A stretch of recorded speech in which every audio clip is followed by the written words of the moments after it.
মাত্র 9 বলে 28 রান করে অপরাজিত থেকে যান মহেন্দ্র সিং ধোনি। তাতে কিছু লাভ হলো না, তাও লখনৌর কাছে হার।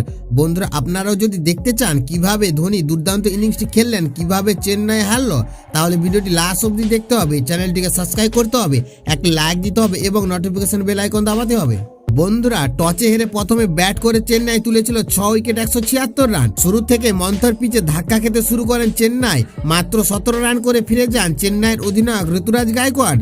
রাহানে ফিরে যান 36 রান করে। এরপর 8 বলে 3 রান করে ফিরে যান শিবম দুবে। তারপর 5 বল খেলে মাত্র 1 রান করে রিজভি ফিরে যান। এরপরে চেন্নাইয়ের হাল ধরে রবীন্দ্র জাদেজা 40 বলে 57 রানে অপরাজিত থাকেন। বন্ধুরা, মঈন আলী 20 বলে 30 রান করে। মঈন আউট হতে মাঠে নেমে পড়েন মহেন্দ্র সিং ধোনি। তখনও ইনিংসের শেষ হতে 13 বল বাকি ছিল। মাত্র 9 বলে 28 রান করে অপরাজিত থেকে যান মহেন্দ্র সিং ধোনি। তাদের সুবাদে 5 উইকেটে 90 থেকে 6 উইকেটে 176 রানে পৌঁছে যায় চেন্নাই।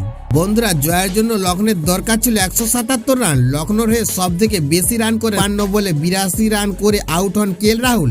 তার ইনিংসে 9টি 4 ও 3টি 6 মেরেছেন। বন্ধুরা, ডিকক খেলে দিল 43 বলে 54 রান। আর এদের সুবাদে লখনৌ খুব সহজে ম্যাচ জিতে যায়।